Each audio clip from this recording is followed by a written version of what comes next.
I stood by the window, swirling a glass of red wine as I watched the city lights flicker in the distance. The gentle hum of traffic below provided a soothing backdrop to my thoughts, which were tumbling through my mind like clothes in a dryer. 2 failed marriages. The words echoed in my head, leaving a bitter taste in my mouth. I took a sip of wine, savoring its rich flavor as I allowed myself to drift back to those countless parties, the thrill of catching a stranger's eye across a crowded room. God, I loved it.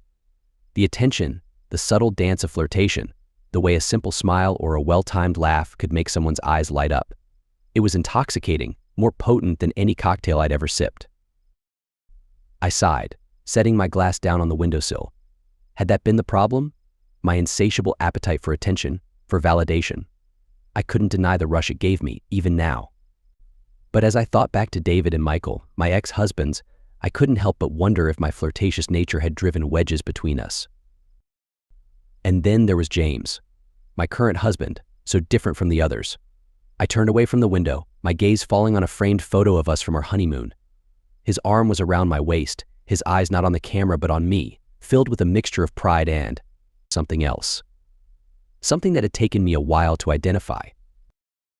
James didn't just tolerate my flirting, he reveled in it. I remembered the first time I realized this, at a work gala shortly after we started dating. I'd been chatting with a colleague, laughing at his jokes, when I caught James's eye across the room. Instead of jealousy or anger, I saw excitement, a flush in his cheeks that had nothing to do with the champagne he was drinking. It was liberating, in a way, to have a partner who not only accepted this part of me but encouraged it, who took pride in the attention I received, as if each admiring glance thrown my way was a compliment to him as well. But as I stood there in our quiet apartment, I couldn't shake the feeling that this freedom came with its own set of chains. Was I truly free, or just performing for a different audience? The boundaries of our relationship felt both expansive and confining, a paradox I struggled to reconcile. A week later, we are at exclusive parties hosted by Alex, a British expat, always have a way of pushing boundaries. I dressed to thrill tonight, a plunging neckline and tight jeans hug my curves, drawing lingering looks as we enter the room. The smell of expensive cologne and the sound of laughter fill the air. Western men and Asian women mingle, creating a charged atmosphere. James's eyes meet mine, filled with a quiet assurance that everything is in control. My mind is a whirlwind, a mixture of excitement and apprehension. I find myself enveloped by a group of men, each one distinctive in his allure. Ben, an assertive American with a broad grin, leans in close. His eyes rake over my body, lingering on my chest. "Anna, you're looking particularly stunning tonight," he says, his voice a low growl. Next to him, Pierre, a Frenchman smoother than silk, flashes a knowing smile. "Oui, très belle. I must say, the attire suits you well," he compliments, his accent making the words seem even more intimate. Liam, the witty Welshman, chuckles. "You could make any outfit look good, Anna, but that top, well, it's doing a lot of work," he adds, with a wink. I feel their eyes on me, a predatory energy mixed with admiration. My melons harden beneath my top. It's a dangerous game, this flirtation, and the stakes seem higher tonight. Their words grow bolder, dripping with innuendo. "Ever thought about modeling?" Anna Ben says, his tone edging towards lewdness. "You've got the perfect body for it." Pierre's eyes sparkle with mischief as he adds, "I imagine you'd have no trouble capturing attention. A body like that." Liam's laugh is light but charged. "The question, Anna, is how much can you capture while still holding on to control?" The intensity of their stares, the provocative compliments, set my heart racing. Yet, amid this storm of desire and teasing, I catch glimpses of James. He watches, his expression inscrutable but reassuring. It's as if he's telling me to relish the attention, to push the boundaries but never cross them completely. I flirt back, instinctively. I lean into Ben's personal space slightly, let my hand brush Pierre's arm, and laugh at Liam's quips with a tilt of my head that exposes the curve of my neck. Each move deliberate, calculated to drive their interest higher. Their comments grow more explicit, mixing lewd jokes with genuine admiration. The balance tips into something more heated, the flirtation turning tangible and intense. Pierre's hand casually ghosts past the small of my back. Ben steps closer, his body almost touching mine. Liam's eyes lock on mine, a challenge glinting in his gaze. I bask in this heady mix of power and vulnerability, knowing that James is watching, that he's part of this unspoken dance. Yet the underlying current of unease remains, a silent reminder of the high-wire Act 1 performing. Ben's brashness catches me off guard. His hand, rough and unapologetic, pinches my melons through the fabric of my top.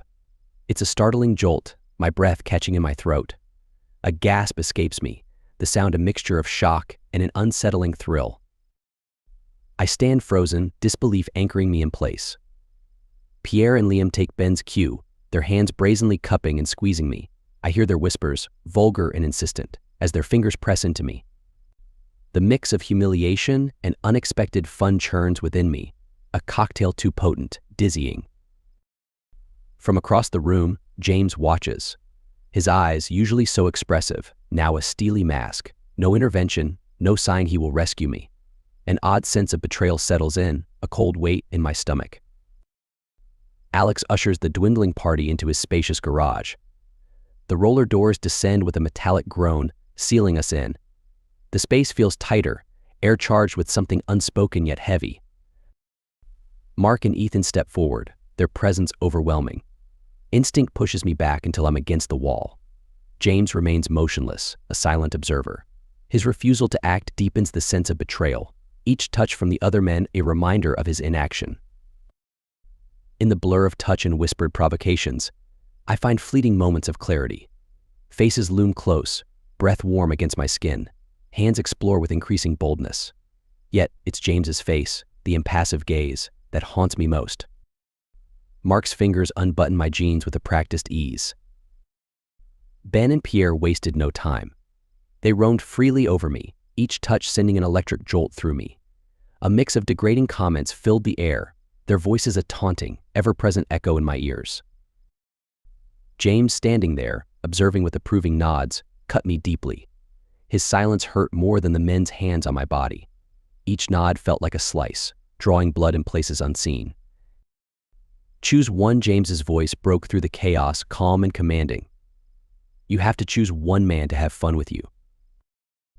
I felt a surge of panic mixed with a twisted kind of fun. I scanned the room, my gaze frantically searching for an escape, a reprieve, anything. I landed on Chris, standing tall with his blonde hair catching the dim light, talking to his girlfriend, Nadia. He hadn't even looked at me earlier, his indifference adding a sting to my humiliation. Nadia caught my stare. She approached me with a predatory smile, her eyes glinting with something I couldn't quite place. Apologized, she spat the word out like a venom. For even looking at Chris. My throat tightened, words caught somewhere between pride and submission. Her presence commanded the room, shifting the power dynamic instantly. The men around me fell silent, their attention now riveted on Nadia's next move. Do it, she snapped impatiently, grabbing a fistful of my hair. The sharp pain forced my compliance. I'm sorry, I whispered, the words tasting bitter. Nadia's smirk widened. Not enough, she hissed. You're going to have to do better than that. She pushed me down, her strength surprising, and positioned herself directly in front of me. Her command was clear without words. The room's silence now felt like a heavy blanket, suffocating yet strangely comforting. My lips pressed against her treasure. Eager eyes watched, the air thick with the mix of power and submission playing out before them. Good girl, Nadia's voice dripped with satisfaction. Her grip tightened, guiding my every move, asserting her dominance with every touch and word. My mind mercifully went numb, focusing only on the act, the sensations overwhelming my thoughts. The men's leering eyes, James's approving nods, and Nadia's fun all blurred into a single, consuming experience.